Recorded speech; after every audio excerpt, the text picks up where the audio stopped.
Okay, so here we go. Making product-led growth work for your SaaS. I think we're going to start off with just a few introductions. So can you all write into the chat, let us know where you're joining the call from and what your SaaS is, where you're working, whether it's your SaaS or you're working at a SaaS company. Just let us know in the chat where you're from and your SaaS. And then we'll get just a bit of an idea of who's on the call and what kind of businesses you're working at. That would be great. And while you're doing that, I'm going to introduce myself. So I'm Peter. I think I've met some of you and I'm familiar with some of you, but I haven't met everybody. So I'm looking forward to learning a bit more about you. I work with UserActive. So we are a product design agency. We do product design for software companies. We essentially become their product design arm. So we do design sprints, interface designs and UX, working in Figma. So a lot of the workshops that we do are based around product design and great practices and the user patterns for to make your product the best possible experience that it can be. So hey, there's some brilliant chats here. So John, welcome John. John, I know you already. John's from StatsDrone, great platform that they're building for affiliates. Adele from HR Tech from the UK. That sounds good. I'm seeing a lot of HR products lately and they're really interesting. Tanya, yes, Barcelona. You're in Barcelona too, Tanya. I didn't know. Okay, awesome. And StatsDrone, Daryl. Okay, Esteban from Toronto. Blue Camera business management platform. That sounds good. Marta from Barcelona Digital Product Studio. Great. Sounds like you do something similar to us. Is that right, Marta? Yeah, great. Garrett, head of sales at Ren Systems. Justin in Malaysia, a customer engagement SaaS, and Mass, head of growth from Officio in Kuala Lumpur. Also Garrett from Portland, Maine. Okay, what a brilliant array of people and locations. 4 more people are joining, so we've got to keep letting them in. Okay, so as we go through this session, I'm going to talk about some, essentially some flows, some interactions that you can implement directly into your product. We're going to look at some examples, and we've also got a worksheet that you can take away and think about and work on whilst you're working on your own products. So as we do this, I might ask you for examples or questions or challenges that you're currently having with your product at the moment. I'd love to hear your current product-led growth challenges, and maybe we can just talk about them and see if there's anything that we can do to help on this during this session. One thing that we do is we offer a brief call to resolve any issues you have or discuss any challenges that you have. So if there's anything you want to talk about with product-led growth, feel free to use this link. Sarah's going to put this link in the chat so you can book a 15-minute call with us.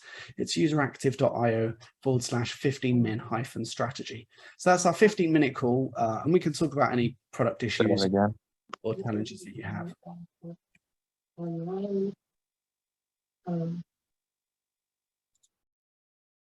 Okay, so one of the main objections that I hear at the moment these days is that product-led growth doesn't work for you. So SaaS founders often say this to me: oh, our product can't be product-led because we sell to enterprise, or we have a really high ACV. We have a steep learning curve, so our product needs a lot more onboarding, a lot more customer support and training, so we can't really use product-led growth. But the thing that I often respond is that even if that's true of your product, there's always something that you can take away from product-led growth to implement directly into your product. Even if it's making your product more self-service or just making it more intuitive, it means that your users are able to self-serve and have a better experience with your product, which definitely makes your product a bit more powerful and a bit more valuable. So even if it's that, just remember there's always something you can take away from product-led growth. So let's look at the classic product-led framework. Is everyone familiar with product-led? If you're super familiar with product-led already, and you know the basis of it, just put a yes into the chat for us, just sort of get a good idea. If you're not familiar with product-led, you could let us know, or also just say you're new to product-led growth. But I think it's pretty self-explanatory. Oh, Andrew's here. Great to see you, Andrew. Thanks for joining. I've actually got an example of a prospect in here, so you'll be happy to see that.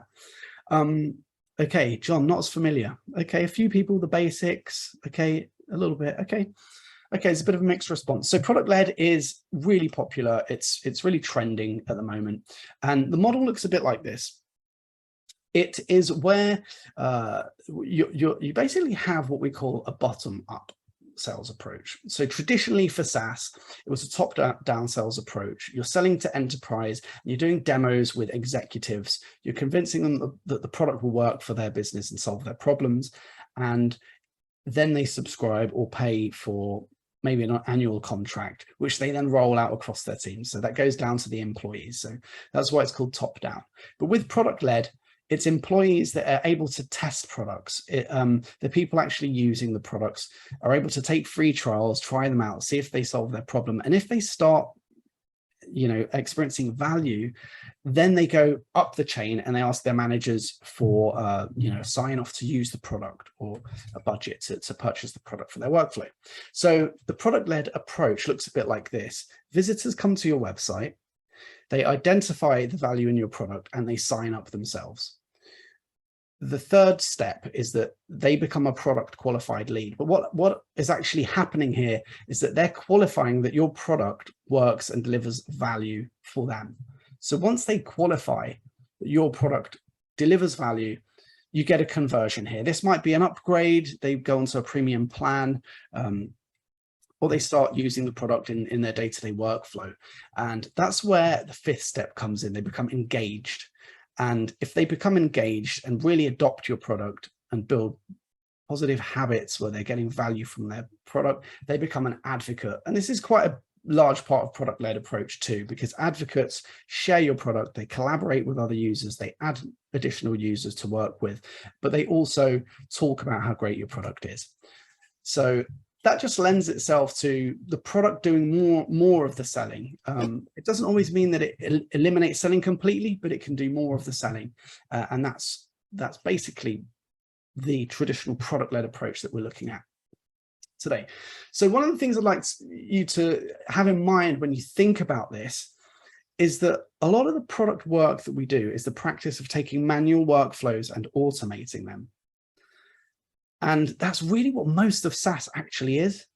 If you think of, we've got a few good examples in the group here, an HR platform. A lot of the HR platforms that we're seeing that are successful today, like Personio, they're taking workflows that are traditionally done offline or within teams, and they're automating those processes and making them available to a wider user base within the team. And if you can do this in your product consistently across different workflows and features, then you're really making your product more self-service, and you're eliminating the effort required to get value from the product. So that's a good way to think about making your product more intuitive, is automating manual workflows. In this, we're going to look at 4 examples of product interactions now. These are 4 companies that, for the most part, they're not really, big, Silicon Valley tech companies. They're a lot of these are bootstrapped companies that they've had some funding, so they're quite relatable. I find that it's quite good to use relatable examples in SaaS, because a lot of times we're looking at the outliers, your Slack kind of. For product-led, we're looking at Slack and businesses like this. And oftentimes some of the learnings don't apply to your everyday SaaS founders. So we're going to take a look at 4 examples here. But before we do that, can I just hear from the group, what kind of issues are you having with your product that relate to product-led growth? Is there anything that's stopping users in your product right now from being able to completely self-serve, trial your product, sign up, and then become an adopted user of your product. Anyone having any problems with that? Is there any issues in your product? Do you want to put that into the chat and we'll just get an idea?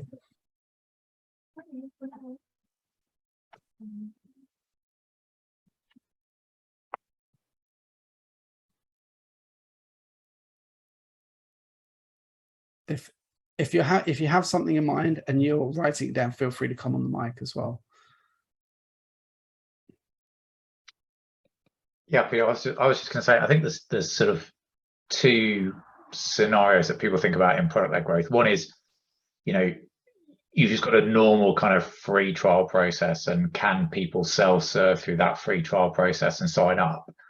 And I guess you can kind of iteratively get there if you make your products seamless enough. But the really successful product-led growth businesses seem to have, you know, a very clear free tier that you can use forever, and kind of when you're getting enough value, then you tip over into being paid. So, you know, they're seamlessly, they're so easy to use that, you know, literally millions of users can get up and running, or at least tens of thousands of users can get up and running without any help. And then you've got this massive pool of people that the product is then turning into customers. And one of your slides, you know, definitely had sort of product-led growth somewhere in the middle. But yeah, so self-trial and then product-led growth. Product-qualified lead, qualified lead. But what happens to people who don't convert, I think, is an interesting question. You know, does their trial just expire? Yeah. Or do they stick with some ongoing value that is just like perfectly positioned on that knife edge, so that they stay engaged with the product but don't get enough value, and so keep wanting, you know, do eventually then want to pay? Yeah, that's a great point. We're going to touch on that in this first example, actually, but it raises a really good issue about the model that you go with. So I know you're operating a free trial, Andrew. Andrew's, we're actually going to take a look at an example from Andrew's product prospect on this call.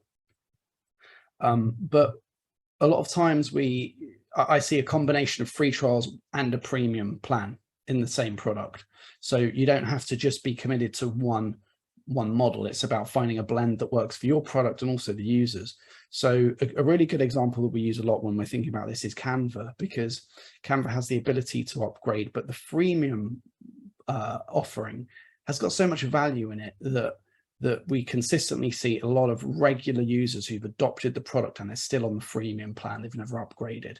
So if you have a product that works with a model like that, then it's great, because a lot of those users that don't become a product qualified lead can become advocates, and they can still get value from the product, and essentially it can operate as marketing for the product. So that's an interesting point. There's a couple more, there's a few comments here. I'd love to touch on these.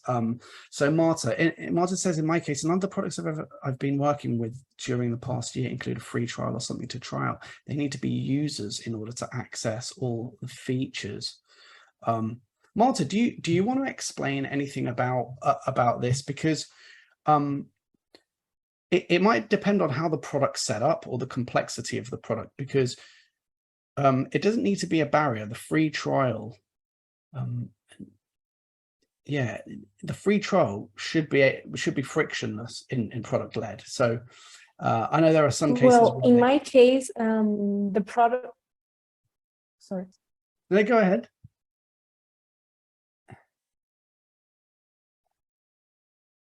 Sorry, my Wi-Fi is not working properly.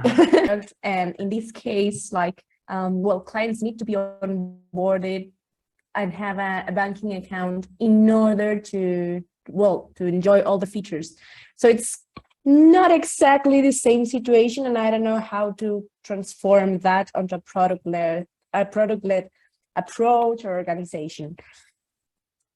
What I would ask you is, what's preventing them from being able to use the free trial and for it to be self-service? Is it the way the product is configured, or is there some complexity? Yeah, basically, well, I mean, I guess they could use more like the free demo, but like in order to access the real app, you need, so it's kind of like another customer journey that they're going through. Yeah, I see. It could just be the way the product and the product experience is designed and configured. And then, you know, it would help to know more or see the product that you might be referring to. But usually in the free trial, there isn't really a restriction on access to features. You might offer different free trials for different plans, so that there are different feature sets on each of those plans, and the free trial is associated to a plan. But usually it would be unrestricted and just for the period of time, right? And then they would upgrade at the end of that free trial period, which is typically 14 or 7 days, but most commonly 14. And if you were to restrict features, that would be almost more like the freemium model, so that they can come on, but they can't try all the features. They don't get full access until they upgrade. It sounds more like freemium. But it sounds like these products don't have that either. So it'll be interesting. Hopefully we'll get some examples in this session that we can talk about that shed a bit more light on this for you. And if you need to talk more about it, we can always do that after this session. John, StatsDrone. John says for our users, if data isn't accurate, they don't know if that is on us or them, and the system for relaying this to the dev team is too manual, all done via chat. It's a big bottleneck for us. First, educate affiliates that there are multiple reasons why data isn't accurate, then to inform them that we can fix this if they give us that feedback. Yeah, that's a little bit tricky. One of the big obstacles is often an integration. So John, at StatsDrone, John's platform helps affiliates get insights into the data of affiliate sales and affiliate campaigns. So then StatsDrone as a platform needs to essentially import all of this data, right? It's an integration that happens. So you're looking at data visualization. And it sounds like there's a lot of friction around this, especially regarding accuracy. John, what are the different methods that they do this? It sounds like this is quite a manual process at the moment. Do you sometimes have to get on a call and then help them with an import of data or a connection for your integration? Yeah, sometimes that's the case, but there's just so many reasons why data won't connect. Like if they're very confident they're using the right password, even though they're actually wrong, it's sometimes we're able to say that's a wrong password. Sometimes these affiliates, because they're so powerful, they have a customized plan that we're not able to see for the first time. So we have to work with the devs to kind of figure out that it is customized. They have an extra column there that we've never seen before.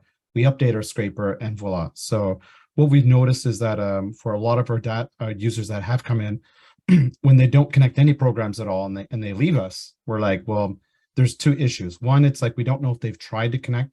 And two, I think we've not made it easier for them to connect and onboard them, saying this is pretty much, you can't really do anything unless you connect. Like this is the ultimate first step.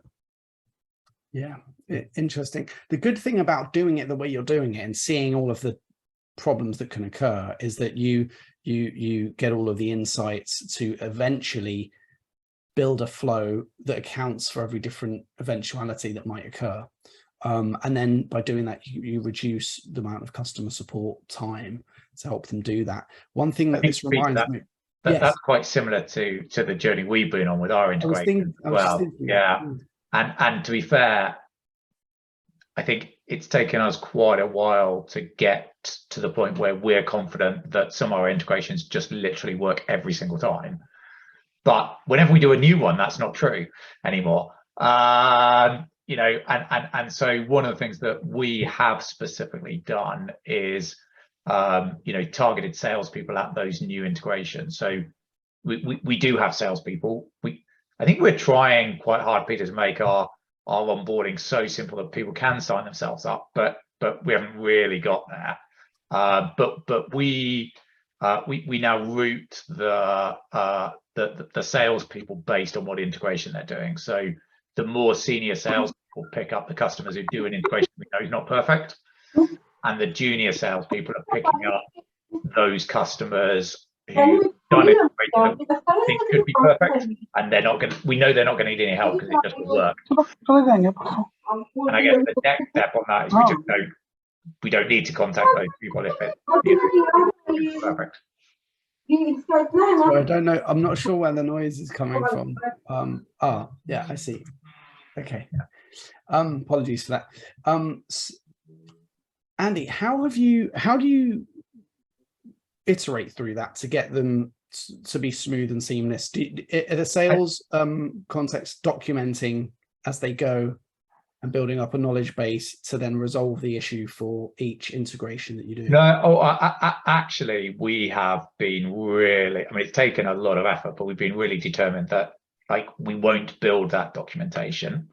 We will just make the integration work. You know, and we'll just make it handle scenarios. I mean, you know, with all of our integrations, we find like mental things where, you know, there just are some customers that have no name, like, and our system requires them all to have a name. So we've just written something in that gives them a name if they haven't got one. Yeah, I see. And, you know, and silly things like that. I mean, that's a silly example, but it's illustrative of the problems we've had. You know, and when we were developing that integration and using their demo data, like they all had names, so it worked perfectly. And then, you know, the fourth customer signs up and it breaks, you know, and you just code around those until you're not getting them anymore.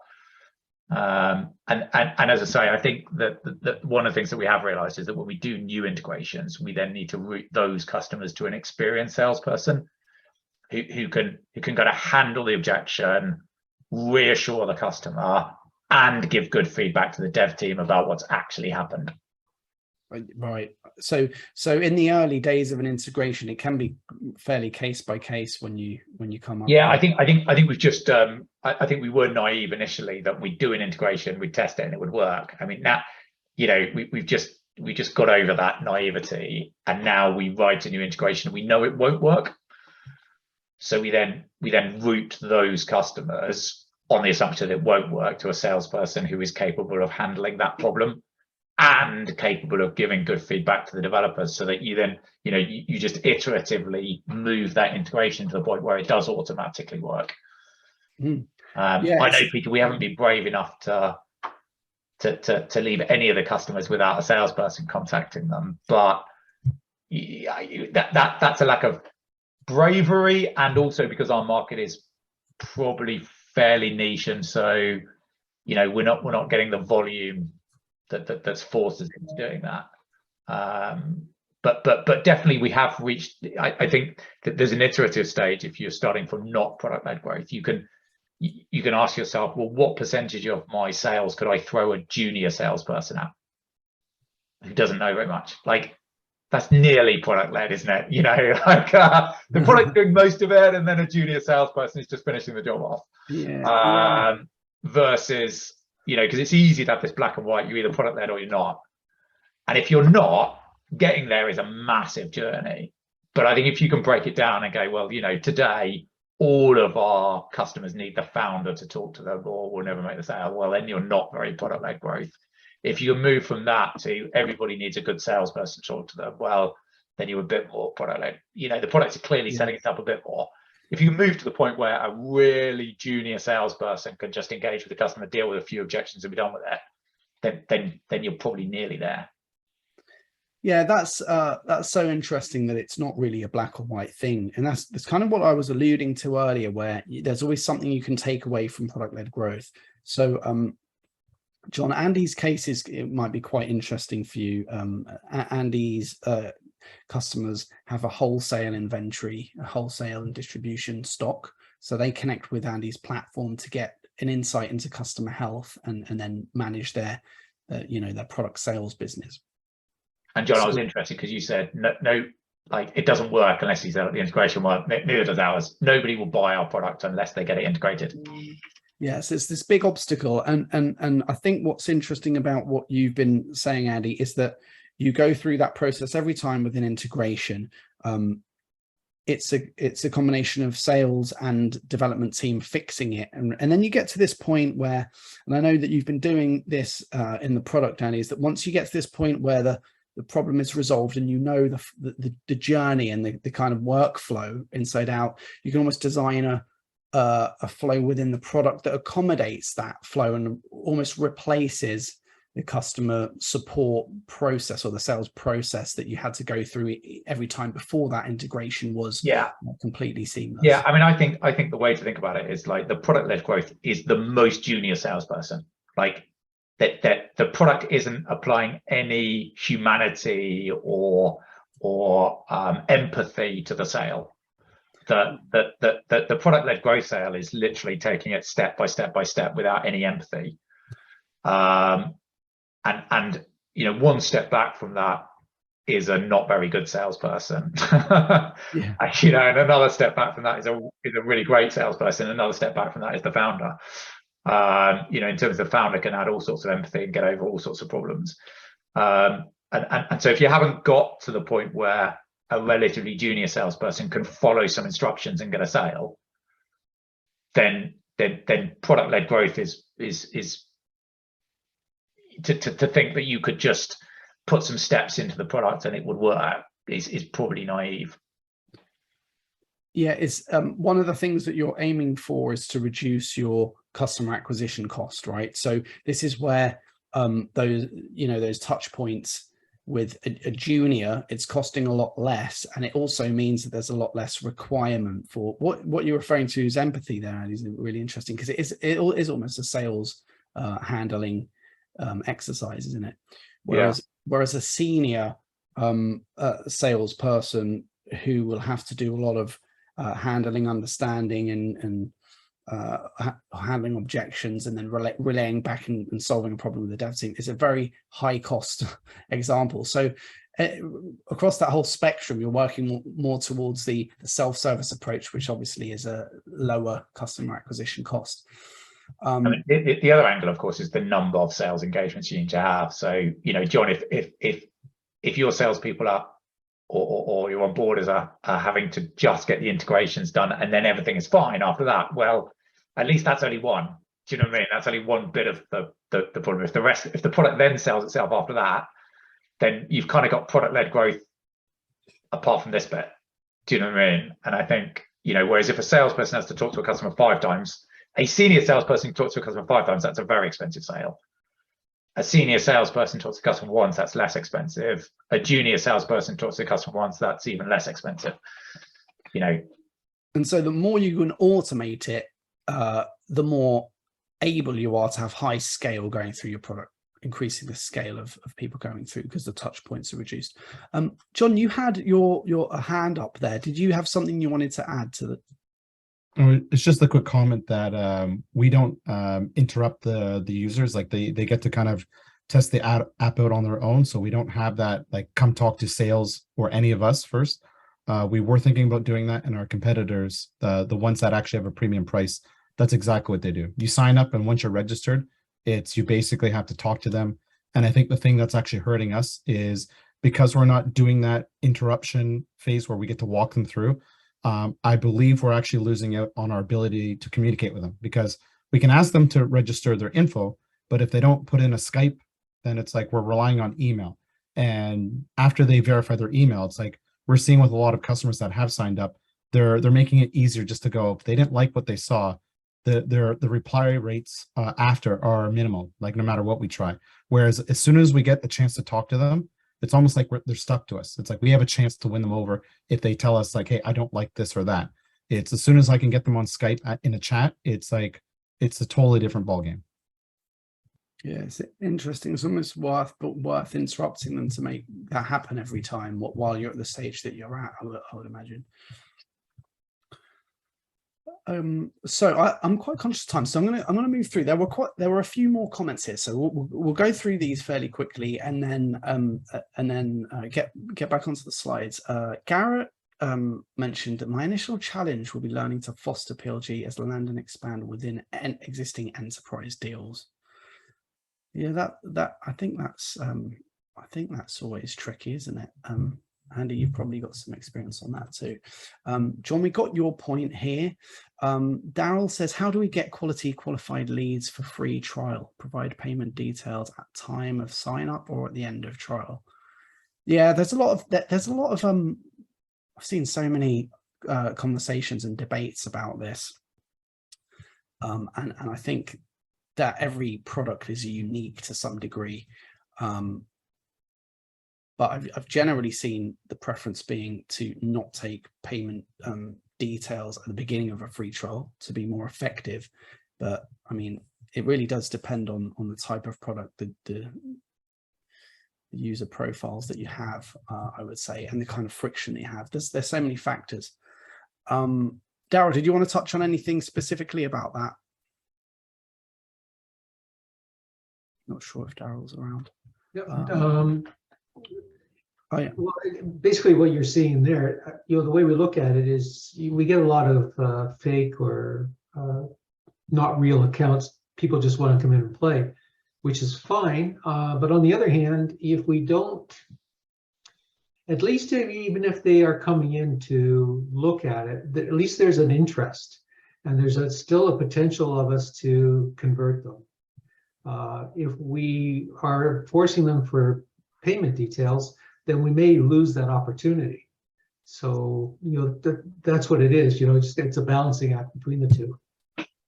I also think it's sort of if you're really going to go for product-led growth, you can't ask for the credit card up front, because one of the things if you're putting salespeople in the call like we have done, your salespeople can learn what the customer's interested in, what they like, what they're struggling with, what they're not, from a fairly low volume of customers. If you're trying to keep the sales, if you're not involving any salespeople in the sale, then you have to have a high volume of trialists in order to be able to do that sort of experimentation and iteration, because it's only the experimentation, iteration, and the results that will tell you whether you've made the product better or not, more likely to pay or not.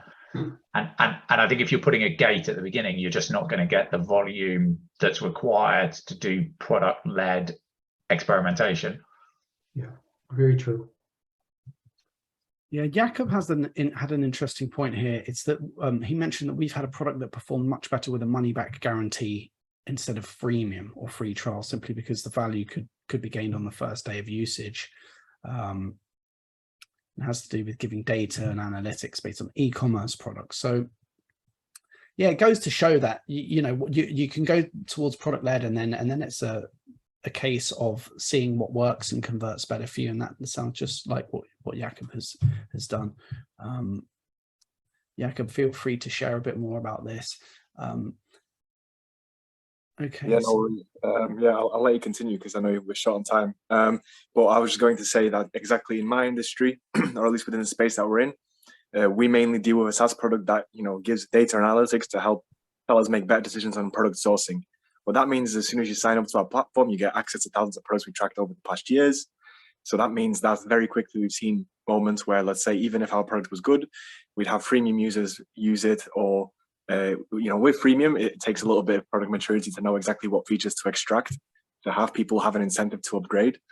But in terms of a free trial, when they got full access to the tool, one thing they would be able to do is we've seen an increase in the amount of usage in those 7 days, as people would try to kind of get as much value as possible before the free trial ran out and then cancel. And that's simply because a lot of our customers are also very small SMEs, people that are selling on e-commerce, that are happy paying $49 a month, but are also happy kind of finding the value way out, which is to try the free trial and get out before they have to pay. So the one thing we've noticed that worked a lot better for us is the money back guarantee, simply because it almost was a psychological thing of the user having the same kind of freedom of a free trial, but they're already like, okay, I've got the value from the tool, I've already paid, let me stay on for the next few months.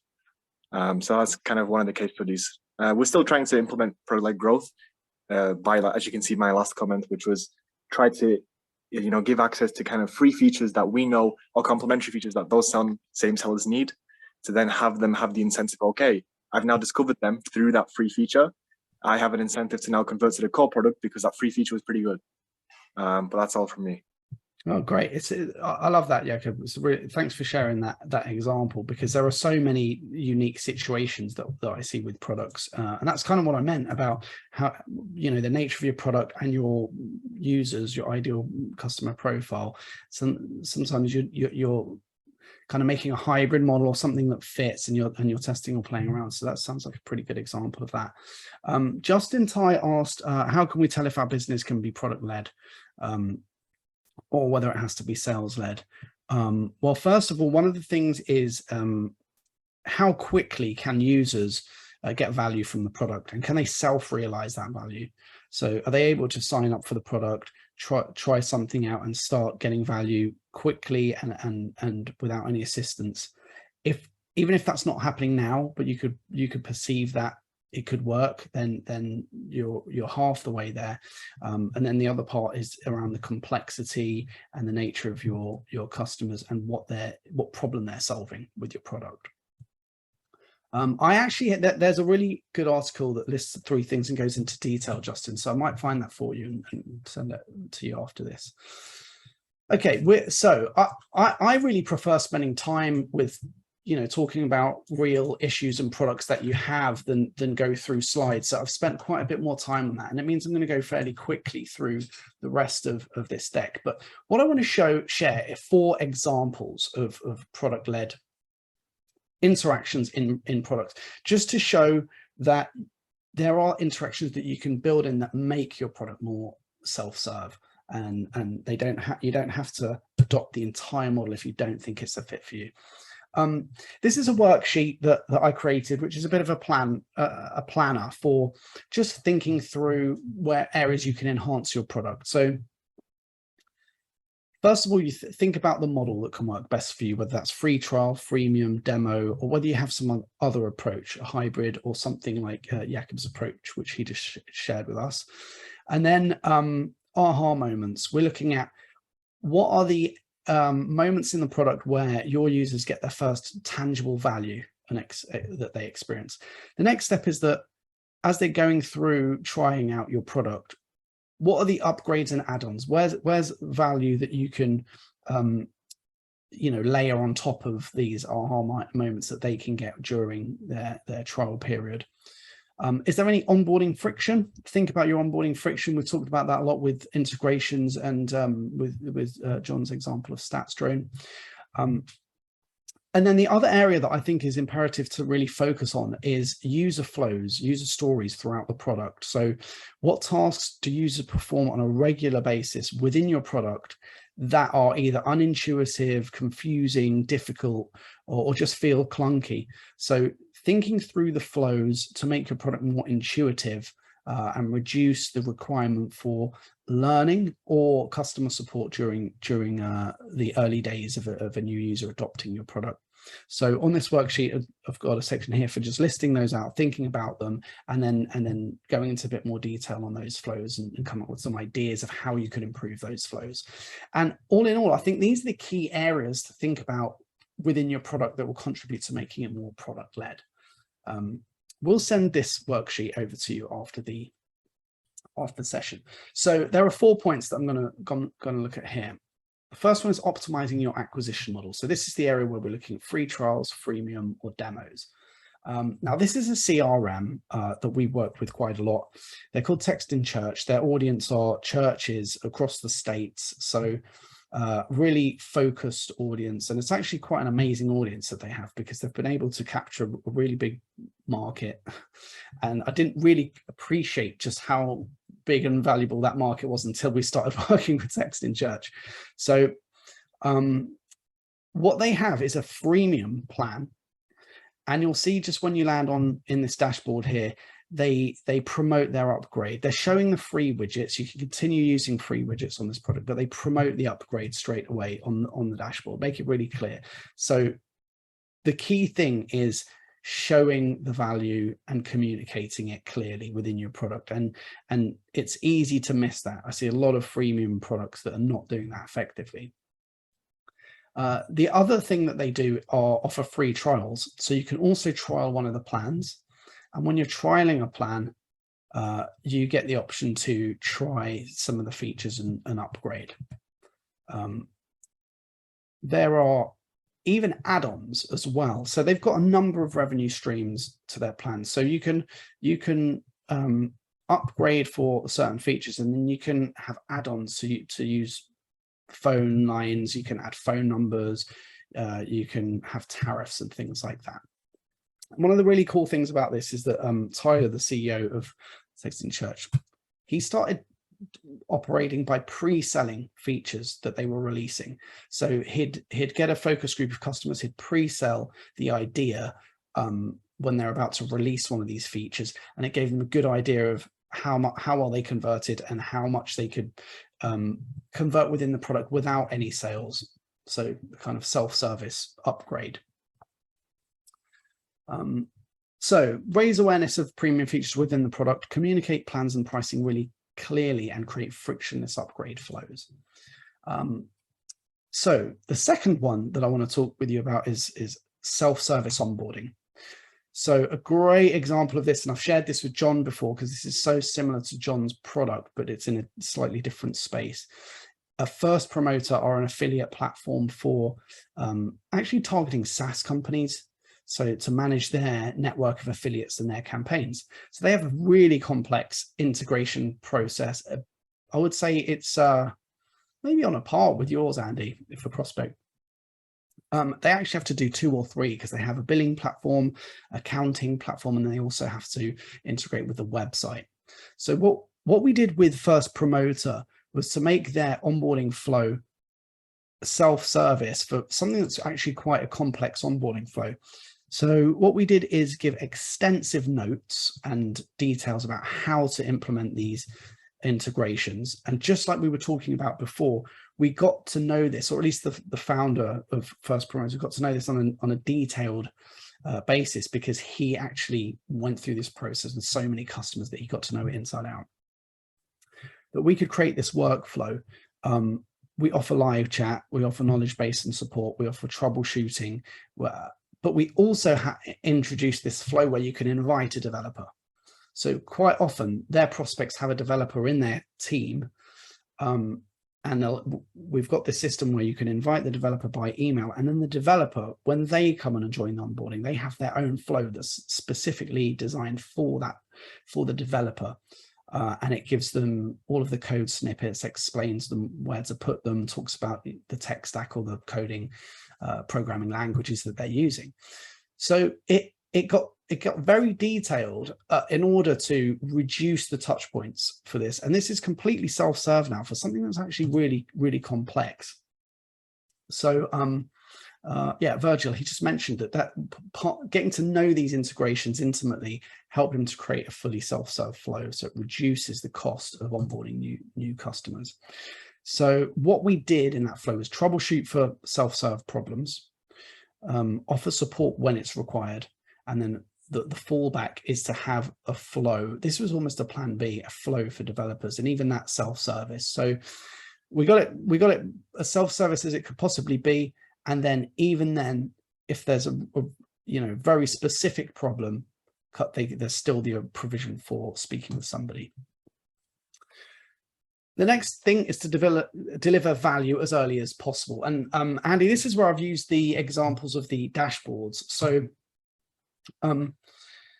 one thing that Andy had in his product, this is Prospect CRM. So what Andy had in his product was this dashboard that once users have done their integration and they land in the product, they see key metrics. But up until a redesign of this dashboard, I don't think there had been a detailed exercise to understand what each user profile needs and give them all the information that would help them perform and succeed in their roles. So Andy decided to rethink this dashboard and consider each of the user profiles and designed this approach. So this is the dashboard that was released after thinking carefully about what the user profiles needed.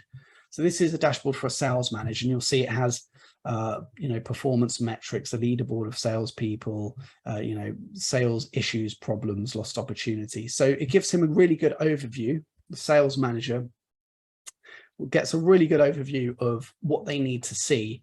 And as their first impression in the product, once they have some actual data to look at, it was a much more impactful experience. So that's just heightened the value that they receive early on. And if you can do something like this in your dashboard as soon as they sign up, then you're in a great position to start delivering value. Jakub, it sounded like you had some analytics or data that you share with based on e-commerce or Shopify. So I imagine that when they land in the product and they integrate something, they can start to get value in a similar manner. Yeah, so could you just reiterate, did you say that the dashboard changed from the previous one to this one, helped increase? Yeah, so in that aha moment.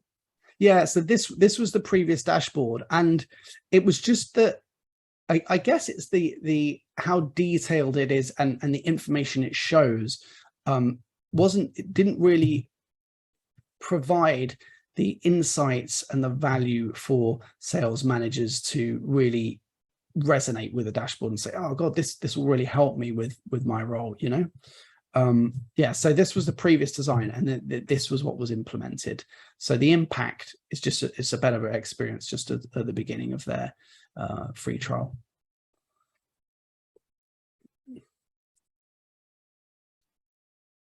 I don't know if you're going to add anything to Jakub.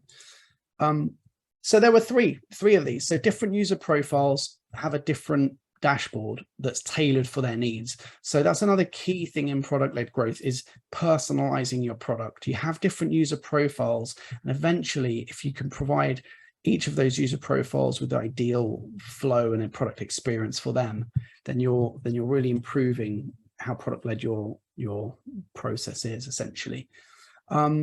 So those new dashboards increased free trial to paid conversions by 26.5% is the metric for that. So Andy, would you say that was based on presenting more value earlier on in the life cycle of the new user sign up? Yeah, I mean, it was an interesting exercise, wasn't it? Because I think by asking those questions, obviously we got to surface some of the value that we'd already got and make it much clearer.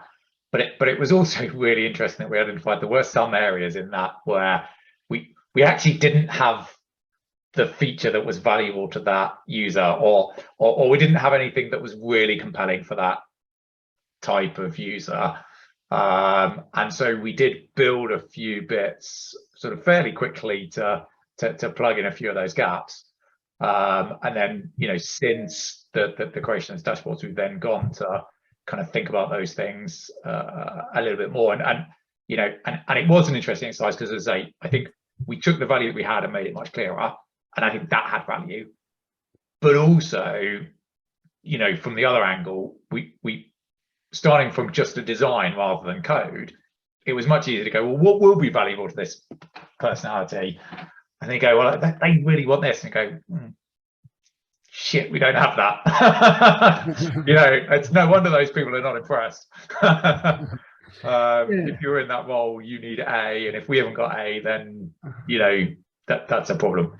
So I think it worked on both those two levels. Yeah, and what is interesting, it didn't just improve our close rate. We also shortened our free trial as well. So before this, we didn't do it at the same time. We did a little bit afterwards, but before this, we had a 30-day free trial. Not long after this, we pulled it down to 21 days, and we now run a 14-day free trial. So we're not only improving our close rate, we're shortening the sales process as well. Fantastic. Yeah, and then I guess it leads on to thinking more about these user profiles, and that thinking it kind of builds momentum throughout the product. So I think the key things here are making a powerful first impression, personalizing experiences where possible, and if you can't deliver value, demonstrate it. That's a really good point that I've often considered. If you're working on a complex product selling to enterprise, you can't always have the user experience value on day one, like Jakob has been able to do.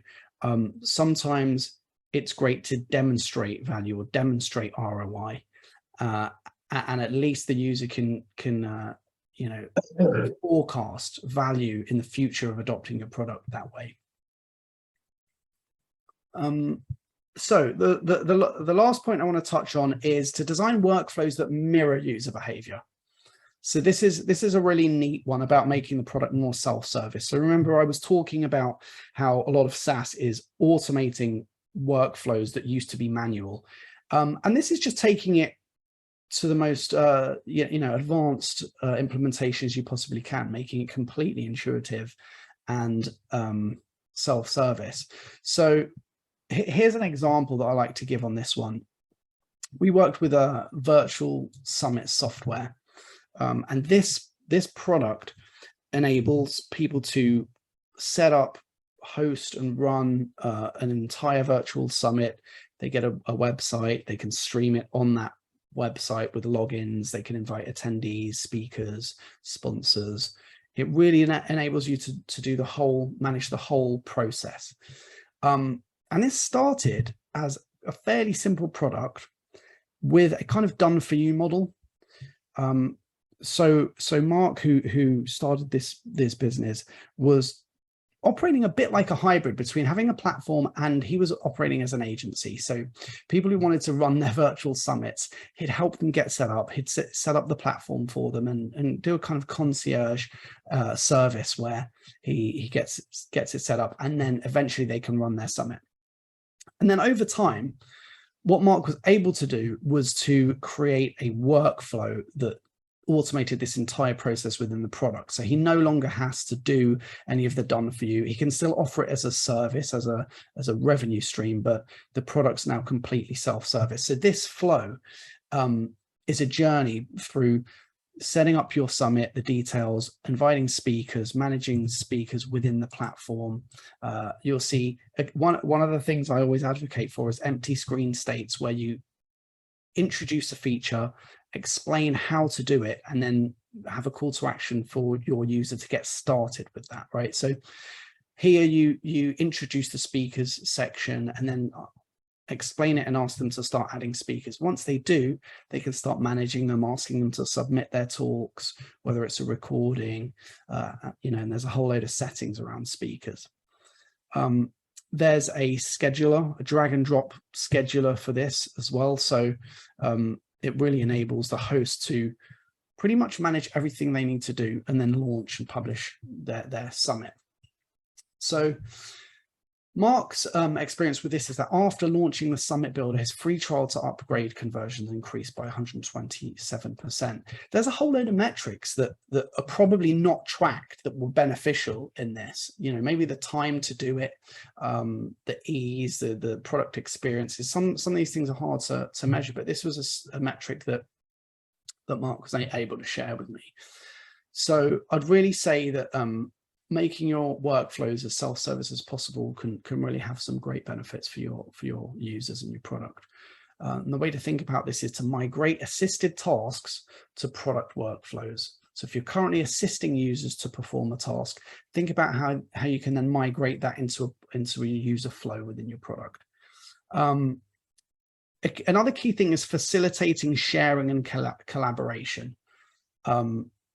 So that builds advocacy for your product. And if you have a product like Virtual Summit Software, where there are a lot of different stakeholders, you have sponsors, hosts, summit hosts, speakers, you know, marketers. If you can get them all on your platform, inviting one another and collaborating, it's a really great PLG motion for promoting your product and building essentially a viral loop within it.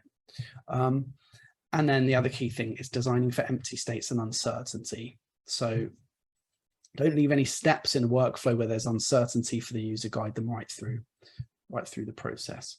So those are the examples I wanted to share. And again, I just wanted to highlight this product planner one more time. it really just highlights all of the things that we've touched on in these examples and a lot of the things we've talked about on the session. Now, I think before we wrap up, we're literally just at an hour now. So amazed that we had quite a bit of talking time and we've still managed to fit all of that in. So is there anyone that has any questions or challenges that relates to any user flow or any of the things we've discussed before we wrap up? Might be that we've touched on everything. Yeah, it looks like we might have touched on everything there. Okay. So if you'd like to have any help with Peter, anything, yeah. There was one thing that I was going to add, actually, just something that we've become conscious of is that if you've got a multi-user application, that obviously a lot of this, and we did the same, is all focused on that kind of the first user who's sort of signing up, creating the account, configuring it. But you probably need to go through exactly the same process for a new user to an existing system. So, we've got, maybe the sales manager sets up, takes the free trial, sets it all up, thinks it's brilliant. And then once he set it up, he then adds his salespeople to it. You need to onboard those users as well, even though they're probably not configuring the system and they're quite different. I noticed, I saw the parallel with your sort of developer flow. Yeah. But I think we've got a flow for new users, which we don't have at all. Right, that's really interesting because we just hope that the customer trains their new users. Yeah, and I imagine for you that their onboarding would differ from the original user. Yes, so we do an onboarding, we do an assisted onboarding for. They don't need the integration, for example. Yeah, and they don't need to know how to configure the system. But they do need to learn how to use the configuration that's there. Right. Yeah. So it's these different. I guess that could come down to personalizing the onboarding flows for the different types of users. Yeah, you've got personalized onboarding too. That's a really good point, because I think that relates to a lot of SaaS products. A lot of people would have that same issue in their product. Okay, cool. So I think we wrap up there. If anybody does want a call with us, I've put the link in the chat for you. But other than that, just thanks for joining. Really appreciated the chat. I love hearing about all of your products and your challenges. So thanks for sharing too. And yeah, we'll catch up on the next one. We do one a month, so you'll see us promoting another workshop soon. But thanks for joining us, everybody. Thanks, Peter. Thank you, Peter. Thanks.